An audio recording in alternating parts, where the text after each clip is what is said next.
Good morning and happy 4th of July. I'm Taylor Wilson, and this is USA Today's The Excerpt. Today, what to know as the House passes Trump's bill and sends it to his desk. Plus, let's talk about the dangers of fireworks. And I check in with our movie critic on his top films of the year so far. Just like that, the fight is over. Republicans' sweeping bill to cut taxes and slash benefit programs like Medicaid has passed out of Congress and is on its way to President Donald Trump's desk to be signed into law during a ceremony at the White House later today. The 218 to 214 House vote came after a full day of negotiations this week, an overnight debate, and Democratic Minority Leader Hakeem Jeffries delivering the longest House speech on record. Trump met at the White House with skeptical GOP lawmakers and cheered the members on during votes by social media. The passage marks a major victory for Trump and Republican leadership in Congress. Still, the bill was met with deep reservations from within the party, and Democrats hope it might be their ticket to winning back congressional majorities in 2026. The bill will touch nearly every aspect of the American economy, from the social safety net and income taxes to businesses and clean energy incentives. It's estimated to increase deficits by around $3.4 trillion over the next 10 years, and it would make 2017 income tax cuts permanent, create new, narrow tax breaks for tips and overtime, implement new benefits for businesses, and roll back clean energy tax credits created under former President Joe Biden. You can read more on usatoday.com. U.S. hiring unexpectedly picked up last month. Employers added 147,000 jobs, but state and local government hiring sharply boosted the gains. The private sector added just 74,000 jobs, the fewest since hurricanes dampened payroll growth last October. Still, the Labor Department said yesterday that the unemployment rate fell from 4.2% to 4.1%. The department had reported in May that nearly 2 million Americans have been out of work for 6 months or longer, the largest number in more than 2 years. Meanwhile, if you're offered a buyout, should you accept? Our own personal finance reporter Daniel Devise explored that question this week, and you can read more with a link in today's show notes. The Supreme Court announced yesterday it will review Idaho and West Virginia's bans on transgender athletes joining female sports teams. The announcement came weeks after the court's conservative majority upheld Tennessee's ban on puberty blockers and hormone therapy for minors. The justices will likely hear arguments in the fall and hand down a decision next year. More than half the states have passed laws preventing transgender athletes from competing on female school sports teams, saying they are trying to prevent competitive advantages. The laws don't take into account someone's athletic ability or how far they are in transitioning to another gender. President Trump, who campaigned on the issue, has moved to cut off federal funding from schools that allow transgender athletes to compete against other athletes who match their gender identity. The University of Pennsylvania this week said it will prohibit transgender athletes from competing in women's sports and strip the record of former swimmer Leah Thomas as part of an agreement with the Department of Education. Many Americans will enjoy fireworks today, but are they safe? Doctors say fireworks destroy fingers, hands, and lives every year. I spoke with USA Today national correspondent Elizabeth Weiss for more. Happy 4th, Beth. Not if you are a hand surgeon. Yeah, I'm sorry to bring the vibe down a little bit here on the holiday, but I think an important story. So let's just start with a couple of the facts here at the top, Beth. How many people are injured or killed by fireworks each year? So last year, the U.S. Consumer Product Safety Commission says that 11 Americans died in firework injuries and 14,700 were treated in emergency rooms, most of them for injuries and burns to their hands, fingers, head, face, and ears. It's bad. Well, those are bigger numbers than I think folks might realize. What are the specific ways that things, Beth, can and do sometimes go wrong? I spent 2 days talking to surgeons and emergency room doctors, and I will never again set one off. They basically said, listen, you're putting a fuse to a bunch of gunpowder, and it's very unpredictable gunpowder. So you don't necessarily know how it's going to blow up or where it's going to blow up. And the things that they described are just horrific. Let's get into a little bit of detail, Beth, if you don't mind. I know this is going to be tough for some of our more squeamish listeners, but really, what were some of the specific things you heard from the doctors and medical experts you spoke with? The biggest danger is to young men. Almost all the people they see are teenagers and young adults, almost inevitably men.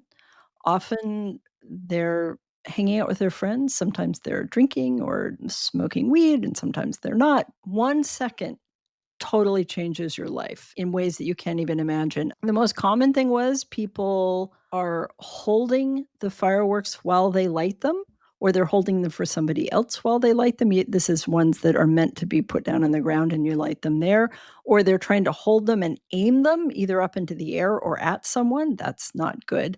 They explode and they I mean, I'll try not to get too graphic, but I was just on the phone with a hand and vascular surgeon up at the University of Washington, and she said after they're under anesthesia, you pick up their arm and like the pieces of their hand are just hanging there, and you're looking at it thinking, okay, what can I save and what are they going to lose? And one of the surgeons said, one of the absolute hardest things in my job is after the surgery is finished to go out to the waiting room and tell the girlfriends or the family, your son, and it's usually a son, doesn't have a hand anymore or doesn't have their thumb or is missing 3 fingers now.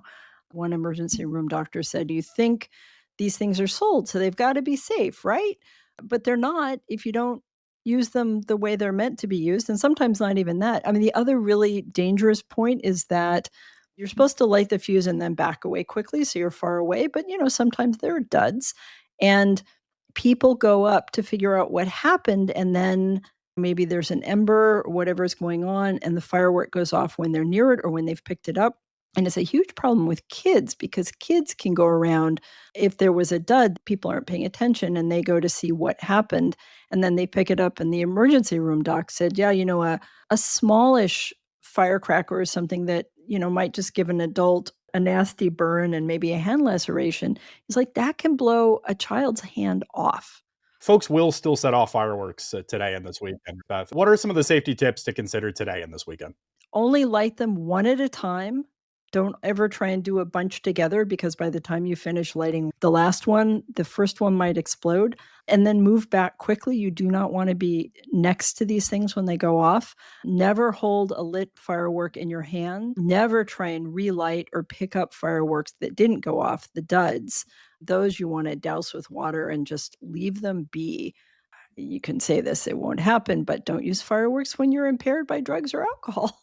And then, try and have a bucket of water or a hose or a fire extinguisher nearby in case things catch on fire or somebody's harmed. And then if somebody's injured, just call 911 right away. Important piece from you, Beth, here. Hope you have a happy and a safe 4th yourself. Drone shows. That's what I want to see. Drone shows. Elizabeth Weiss is a national correspondent with USA Today. Thanks, Beth. Thank you. Summer movie season is in full swing, and what better time to check in with USA Today movie critic Brian Truitt on his favorite films of the year so far. Thanks for hopping on, Brian.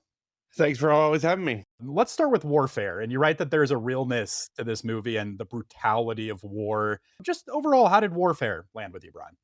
It was an experience. I think that's the great thing about it is it's immersive, it's visceral. It's interesting. They say it's based not on story, but it's based on memories of people that went through it. So I think that's really interesting because memories aren't always the truth, or somebody's truth isn't always the same from person to person.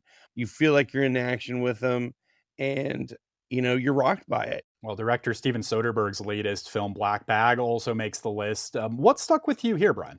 It's just fun. Sometimes Steven Soderbergh's movies are kind of like really intellectual or methodical or not boring, but just kind of like, indie stuff. But this is just fun. It's just a fun spy thriller. Michael Fassbender's got to figure out who the traitor in his midst is, and it might be his wife, might be one of his friends. Well, Alex Garland, who co-directed Warfare, which we mentioned, comes up again on this list. He collaborated as a writer with one of my favorite directors, Danny Boyle, for 28 years later. And, Brian, people hear zombie sequel and might doubt how good this is, but I really dug it. Why did this work for you?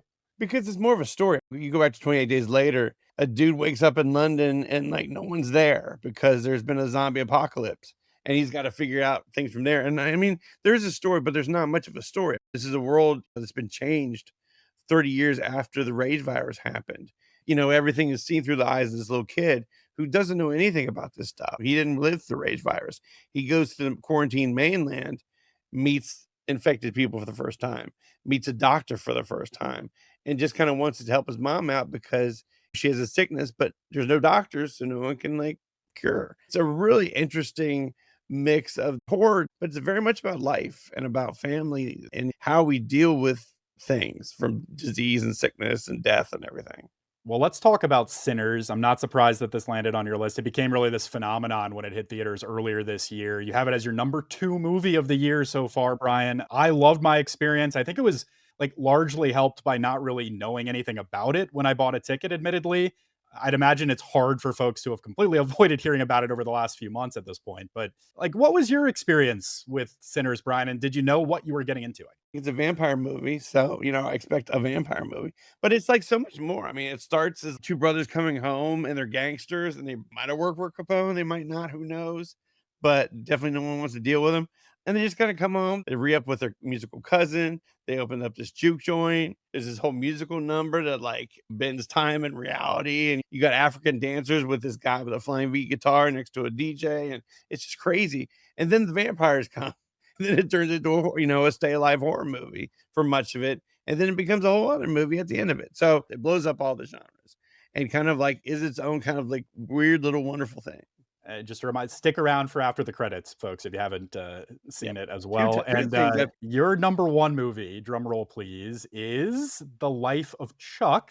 You're right that this is the only Stephen King adaptation where you'll feel better about life, the universe, and everything after watching it. What do you mean by that, Brian? And why did this end up as your number 1?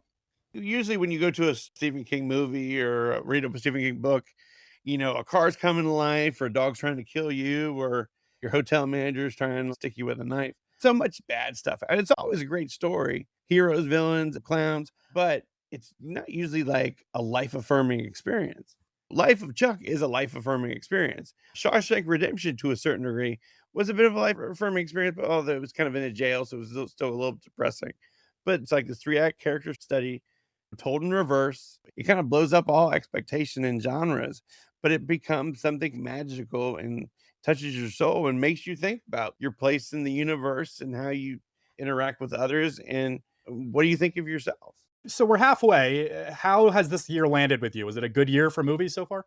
It's been okay. Life of Chuck, it premiered at Toronto last year. It should have been Best Picture probably of last year.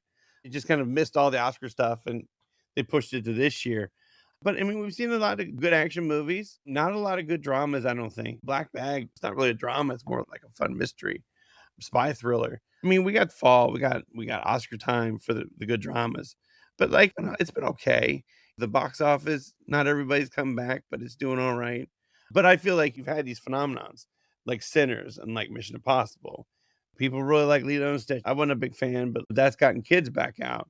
We're not quite there yet in terms of the great movies. I would only put like Sinners and Life of Chuck as like great movies that we've seen. But we'll get more as we get close to Oscar season. All right, folks can find Brian's top 10 list with a link in today's show notes. USA Today movie critic Brian Truitt. Thanks, Brian. Thank you. Thanks for listening to The Excerpt. We're produced by Shannon Ray Green and Kaylee Monahan, and our executive producer is Laura Beatty. You can get the podcast wherever you get your pods, and as always, you can email us at podcasts@usatoday.com. I'm Taylor Wilson. I'll be back tomorrow with more of The Excerpt from USA Today.